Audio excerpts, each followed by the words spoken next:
இன்றைய இன்றைய ஜீவ ஜீவ அப்பம் அப்பம் தேவனுடைய வார்த்தையானது ஜீவனும் வல்லமையும் உள்ளதாயும் இருபுறமும் கருக்குள்ள எந்த பட்டயத்திலும் கருக்கானதாயும் ஆத்மாவையும் ஆவியையும் கணுக்களையும் ஊனையும் பிரிக்கத்தக்கதாக உருவ குத்துகிறதாயும் இருதயத்தின் நினைவுகளையும் யோசனைகளையும் வகையறுக்கிறதாயும் இருக்கிறது.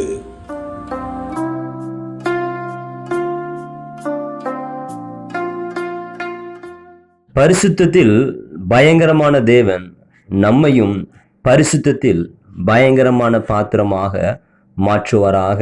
இந்த தியான வேளையில இன்றைக்கு உண்டான வேத பகுதியில் எசேக்கியேல் தீர்க்கதரிசியுடைய புஸ்தகம் 7, 8, 9 அதிகாரங்களை வாசிக்கும் போது சுருக்கமாக ஒரு காரியத்தை நம்மால் உணர முடிகிறது. தேசத்தில் காணப்படுகிற அருவருப்புகளின் நிமித்தம் எசேக்கியேல் தீர்க்கதரிசிக்கு காண்பிக்கப்பட்ட ஒரு காரியத்தை தான் நாம் இன்னைக்கு தியானிக்க போகிறோம். எசேக்கியேல் 9 அதிகாரம் 4வது வசனத்தில் எப்படியாக எழுதப்பட்டிருக்கிறது: கர்த்தர் அவனை நோக்கி, நீ எருசலேம் நகரம் எங்கும் உருவ போய் அதற்குள்ளே செய்யப்படுகிற சகல அருவருப்புகளின் நிமித்தமும் பெருமூச்சு விட்டு அழுகிற மனுஷரின் நெற்றிகளில் அடையாளம் போடு என்றார். இந்த 9ஆம் அதிகாரத்தை வாசிக்கும் போது மொத்தம் 6 புருஷர்கள் அருவருப்புகள் நிறைந்த தேசத்துக்குள்ளாக, இஸ்ரவேல் தேசத்துக்குள்ளாக அனுப்பப்படுறாங்க. அதுல ஒரு புருஷன் யாரெல்லாம் தேசத்துல காணப்படுகிற அருவருப்புகளுக்காக பெருமூச்சு விட்டு அழுறாங்களோ அவங்க நெற்றில எல்லாம் ஒரு அடையாளம் போட்டுக்கிட்டே வராரு. மீதியா இருக்கிற 5 புருஷர்கள் யார் நெற்றிலனா அடையாளம் இல்லையோ அவங்களெல்லாம் சங்காரம் பண்ணிக்கிட்டே வராங்க. இந்த வேத பகுதியை தியானிக்கும் போது என்னுடைய இருதயத்துல உண்டான ஒரு காரியம், அசுத்தங்களும் பாவங்களும் விபச்சாரங்களும் வேசித்தனங்களும் கொலைகளும் நிறைந்த என்னுடைய பட்டணத்துல இப்படி கர்த்தரால் அனுப்பப்பட்ட நெற்றில் அடையாளம் போடும்படியா அனுப்பப்பட்ட ஒரு புருஷன் கடந்து வரும்போது என்னுடைய நெற்றியில அடையாளம் இடப்படுமா என்று தியானித்து பார்க்கும்போது அது ஒரு கேள்விக்குறிதான். யாருடைய நெற்றில அடையாளம் இடப்படுதுன்னா, தேசத்துல காணப்படுகிற பாவங்களுக்காக பெருமூச்சு விட்டு அழுகிறவர்கள நெத்தில தான் அடையாளம் காணப்படுகிறது. அப்போ என்னுடைய நெற்றில அடையாளம் இடப்படுவதற்கு நான் தகுதியற்ற பாத்திரமாக நான் ஏன் காணப்படுகிறேன் அப்படின்னு பார்க்கும்போது, என்னுடைய வாழ்க்கையில என்னுடைய இருதயத்துல மறந்து கிடக்கிற பாவங்களுக்காக, என்னுடைய இருதயத்துல மறந்து கிடக்கிற அசுத்தத்துக்காக நான் கண்ணீர் சிந்தாததுனாலதான், என்னுடைய பாவத்துக்காக நான் கண்ணீர் சிந்தி பெருமூச்சு விட்டு அழாத ஒரு காரணத்தினாலதான் என்னால தேசத்துல, பட்டணத்துல, கிராமங்களில, தெருவுல நடக்கிற பாவங்களுக்காக, அசுத்தத்துக்காக, அருவருப்புகளுக்காக பெருமூச்சு விட்டு அழ முடியாத ஒரு நிலைமையில நான் இருக்கிறேன். இன்னைக்கு என்னுடைய வாழ்க்கையிலும் இவன் தேசத்திற்காக, தேசத்துல நடக்கிற அருவருப்புகளுக்காக பெருமூச்சு விட்டு அழக்கூடியவன் என்கிற ஒரு முத்திரையை, ஒரு அடையாளத்தை நான் இந்த நெற்றில நான் பெற்றுக்கொள்ளணும்னா நான் ஒரு காரியத்தை செய்தாக வேண்டும். என்னன்னா, எனக்குள் வாசம் செய்கிற பரிசுத்த ஆவியானுடைய உதவியை தேடி, ஆவியானவரே எனக்குள்ளாக என்னென்ன அசுத்தங்கள், அருவருப்புகள், அசிங்கங்கள் மறைந்து கிடக்குதுன்னு எனக்கு உணர்த்துங்கன்னு சொல்லும் போது நிச்சயமாகவே வாக்கு கடங்காத பெருமூச்சுகளோடு நமக்காக வேண்டல் செய்வதற்காக காத்து கொண்டிருக்கிற ஆவியானவர் என்னுடைய இருதயத்துல மறந்து கிடக்கிற பாவங்களுக்காக, அக்கிரமத்துக்காக, அசுத்தத்துக்காக கண்ணீர் சிந்தி பெருமூச்சு விட்டு அழும்படியான ஒரு கிருபையை ஆவியானவர் நிச்சயமா எனக்கு கொடுப்பாரு.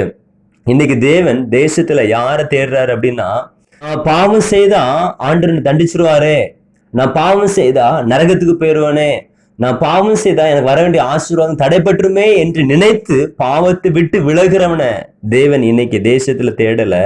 யார தேடுறாருன்னா, பாவமான எண்ணங்கள் என் சிந்தனையில வரும்போது, அசுத்தமான எண்ணங்கள் என் இருதயத்திலே தோன்றும் போது, அந்த எண்ணங்களுக்காக, அந்த சிந்தனைக்காக பெருமூச்சு விட்டு அழுது, ஆண்டவரே இப்பேற்பட்ட பாவங்கள் மத்தியில என்னுடைய ஆத்மா வாழ்ந்து கொண்டிருக்கிறதே என்று பெருமூச்சு விட்டு அழக்கூடிய ஒரு நபரை தான் இன்னைக்கு ஆண்டவர் தேடுறாரு. ஒரு பாவத்தை பார்க்கும்போது சீ போ என்று அந்த பாவத்தின் மீது தன்னுடைய இருதயத்துல ஒரு வெறுப்பை உண்டாக்குகிற மனுஷன் யார் என்றுதான் இன்னைக்கு ஆண்டவர் தேசத்தை தேடி கொண்டிருக்கிறாரு. இப்படிப்பட்ட மனுஷனாலதான், தன்னுடைய இருதயத்தில் எழும்புகிற பாவங்களுக்காக பெருமூச்சு விட்டு அழக்கூடிய மனுஷனாலதான் தேசத்தில் நடக்கிற அருவருப்புகளுக்காக, பாவங்களுக்காக அவனால பெருமூச்சு விட்டு அழ முடியும். இப்படிப்பட்ட மனுஷனுடைய நெற்றில தான் அடையாளம் இடப்படுகிறது. அன்றைக்கு கர்த்தராகிய இயேசு கிறிஸ்துவும் எப்படி மாம்சத்தில் இருந்த நாட்களில், அதாவது பாவ போராட்டங்கள் இருந்த நாட்களில் தன்னை மரணத்தினின்று, தன்னுடைய ஆத்மாவை மரணத்தினின்று ரட்சிக்க வல்லமையுள்ள பிதாவை நோக்கி பலத்த சத்தத்தோடும் கண்ணீரோடும் வேண்டுதல் செய்தாரோ, அதே போல என்னுடைய ஆத்மாவை கெடுக்கும்படியாக என்னுடைய இருதயத்துல மறந்து கிடக்கிற பாவங்களை நான் வேரோடு பிடுங்குவதற்காக பலத்த சத்தத்தோடும் கண்ணீரோடும் நான் ஜெபிக்கும் போது, விண்ணப்பம் பண்ணும்போது, நிச்சயமாக தேசத்தில் நடக்கக்கூடிய பாவங்களுக்காக பெருமூச்சு விட்டு அழக்கூடிய ஒரு பாத்திரமாக நான் மாறுகிறேன்.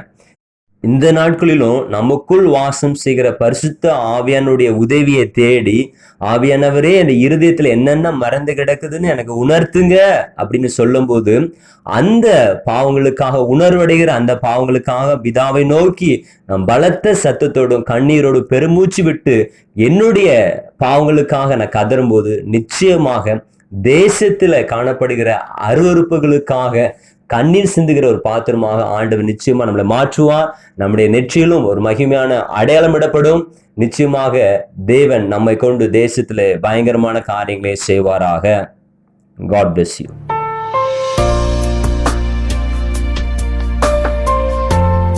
தேசத்தின் பாவங்களுக்காக பெருமூச்சு விட்டு அழக்கூடியவன் என்கிற அடையாளத்தை நான் பெற்றுக்கொள்ள வேண்டுமானால், என்னுடைய இருதயத்தில் மறைந்து கிடக்கிற பாவங்களுக்காக நான் பெருமூச்சு விட்டு அழ வேண்டும்.